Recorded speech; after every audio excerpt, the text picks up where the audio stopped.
우리 함께 예배를 드리게 되었습니다. 우리 꿈마을 또 작은마을 친구들 환영의 박수 한번 보내드리면 감사하겠습니다.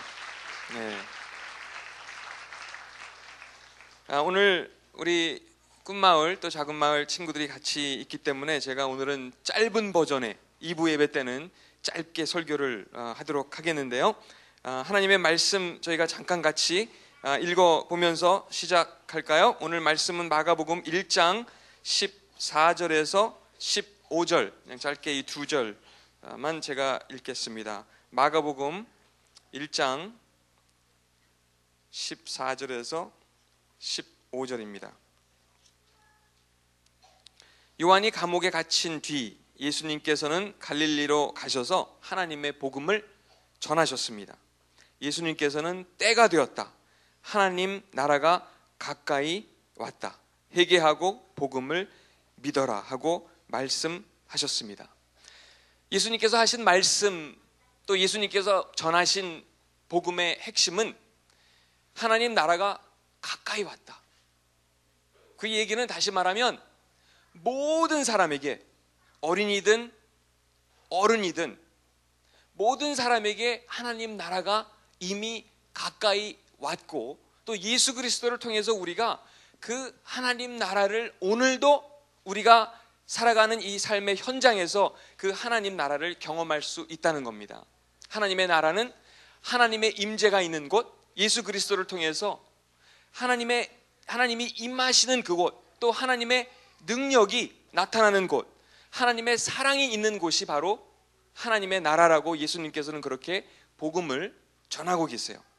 그렇다면 우리가 정말 그 하나님의 나라를 믿고 예수 그리스도 안에서 우리가 변화되고 성장될 수 있다는 것을 우리가 믿는다면, 오늘도 우리가 있는 삶의 자리에서 예수 그리스도를 우리가 어린아이든 어른이든 그분을 흉내내면서 또 그분을 닮아가야 되는 줄 믿습니다. 저희 집에 그 토끼가 한 마리 있어요. 토끼. 우리 작은 마을 친구들 중에서 혹시 집에 토끼 있는 친구 있어요? 네. 네, 또 강아지 있는 친구. 네, 강아지. 토끼 있죠? 네, 우리 집에도 토끼 한 마리 있는데, 근데 이 토끼 보니까 처음엔 몰랐는데, 우리 목사님도 잘 토끼를 이렇게 오래 키우지 않았는데, 토끼가 뭐 뜯어먹어요, 안 뜯어먹어요? 집에서 뭐 뜯어먹어? 예? 밥도 먹는데 또 다른 거 뭐요? 풀 같은 것도 먹어? 그래?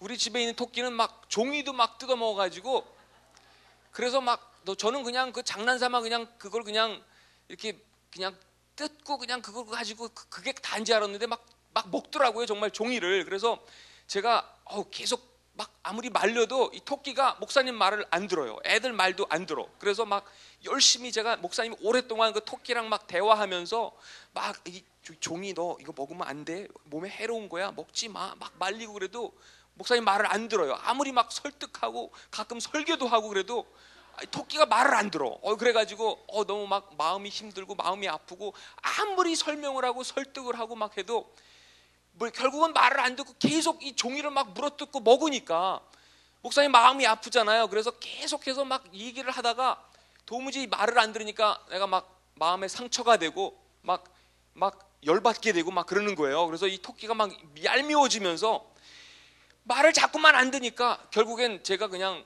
포기하고 말았어요. 목사님이 포기했어요. 그러면서 토끼한테 한마디 안 좋은 말을 던졌는데, 어떤 말을 던졌냐면, 그래 실컷 먹고 되져라 그랬어요. 목사님이 너무 안 좋은 말을 했죠.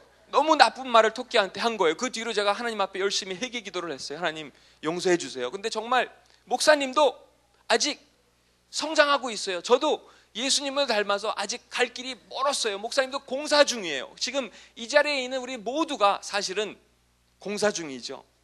그래서 아직 완성된 그러한 모습으로 오늘을 우리가 살아가고 있는 존재가 아닙니다. 하지만 우리가 서로를 바라볼 때 기도하면서 또 기대할 수 있어야 됩니다. 무엇을요? 우리가 예수님 안에서 자라갈 수 있고 또 변화될 수 있다는 것을, 그 변화의 가능성을 보면서 서로를 위해서 기도해주는 저와 여러분 되시기를 주님의 이름으로 부탁드립니다. 왜요? 하나님 나라는 이미 교회를 통해서 예수 그리스도를 통해서 우리 안에 임했어요.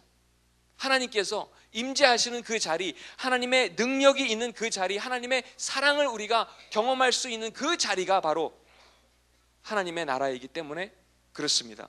우리가 그냥 제가 동그란 원을 하나, 이 원을 보시면 구약에 보면은 예를 들어서 신명기나 신명기 6장이나 이런 데 보면은 하나님의 백성들이 지켜야 할 여러 가지 규례가 있었고 또 율법이 있었죠.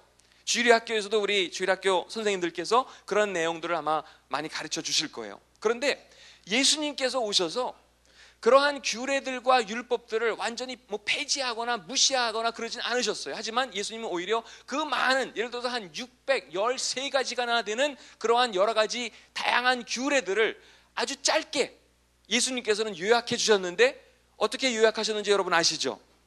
온 마음을 다해 어떻게 해요? 하나님을 사랑하고 또 어떻게? 두 번째는 내 이웃을 내 몸과 같이 사랑하라고 하셨어요. 그래서 구약에는 많은 사람들이 어떠한 상황이 있었냐면, 많은 사람들이 그 구약 시대에 살아가면서 내가 이 안에 이 서클, 뭐라 그럴까요? 이거를 이너 서클이라 그럴까요? 그러니까 요 안에 들어가기 위해서 많은 사람들이 어떤 생각을 하냐면, 내가 정말 하나님의 그 율법과 규례를 철저하게 지키고 순종하면 나는 요 안에 있는 사람이고, 이것을 지키지 않으면 이 밖에 그냥 아웃사이더겠죠. 그러니까 여기 있는 사람들은 인사이더고 이 밖에 있는 사람들은 상관하지도 않고 사랑하지도 않고 배려하지도 않고 그렇게 살아가는 사람들이 되어버렸어요. 그러니까 여기 안에 있는 사람들은 짧게 IC, 그래서 이너 서클, 그 원 안에, 동그라미 안에 있는 사람들이라면, 밖에 있는 사람들은 B, I, U, N, S였어요. 이 사람들이 볼 때 말이죠, 이 원 안에 있는 사람들이 이 밖에 있는 사람들을 볼 때 이 사람들은 하나님의 말씀도 지키지 않고 율법도 무시하고 안식일도 지키지 않고 안식일까지 범하면서 어떤 음식을 먹는 그런 절기도 지키지 않고, 이러한 사람들은 BBIUNS라는 거예요. BBIUNS가 뭐예요? 그 사람들이 볼 때 별 볼 일 없는 사람들, 별 볼 일 없는 사람들이라고 무시하고, 완전히 무시하고 저들과 상대하지도 않았습니다. 그런데 예수님이 오셔서 뭐라 그러셨어요? 아니다. 정말 복음은, 제대로 된 복음은, 하나님의 나라는 우리가 먼저 그 하나님의 사랑을 경험했기 때문에 그 사랑을 힘입어서, 십자가 사랑을 힘입어서 심지어는 이 밖에 있는 사람들까지도 품는 것, 어쩌면 이 지역사회에서 가장 소외되고 가장 잊혀진 사람들부터 우리가 하나님의 마음을 가지고 품는 것, 사랑하는 것이 하나님의 나라가 이 땅 가운데 임하는 것이라고 예수님은 가르쳐 주셨어요. 그래서 저희도 어제 교회적으로 사실 많은 일들이 있었어요. 이것이 저는 하나님의 나라라고 생각해요.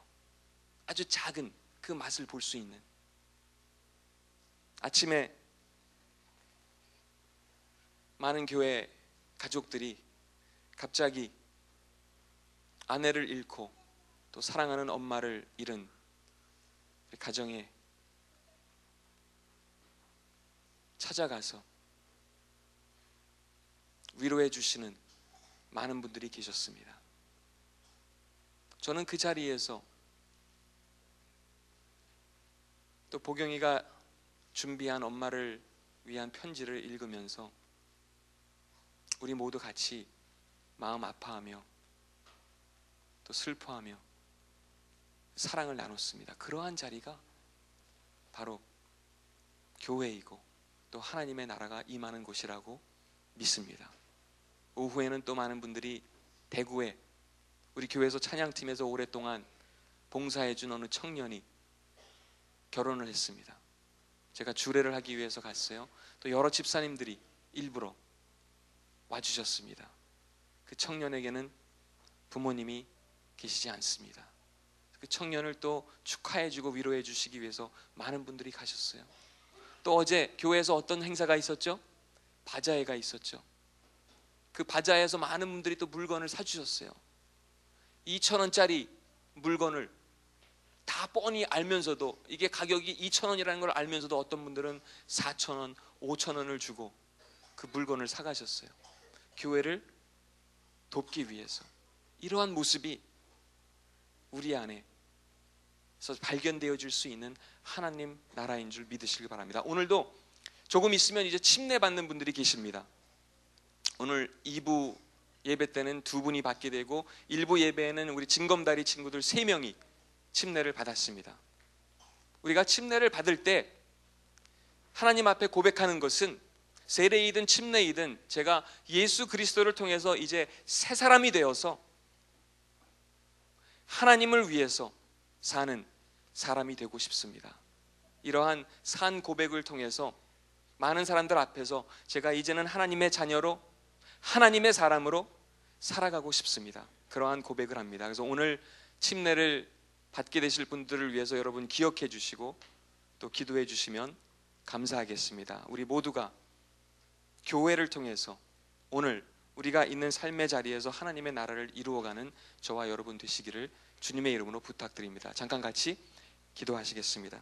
이 시간에 함께 기도하실 때 특별히 우리가 교회에 대한 감사를 오늘은 드리는 그러한 날입니다. 무엇보다도 하나님의 나라가 이 교회를 통해서 또 그 교회를 이루는 저희들 한 사람 한 사람을 통해서 하나님께서 역사하실 수 있는 그러한 교회 될 수 있도록 또 그러한 교회에 대한 감사의 기도를 드리는 이 시간 되었으면 좋겠습니다. 같이 잠깐 기도하시겠습니다.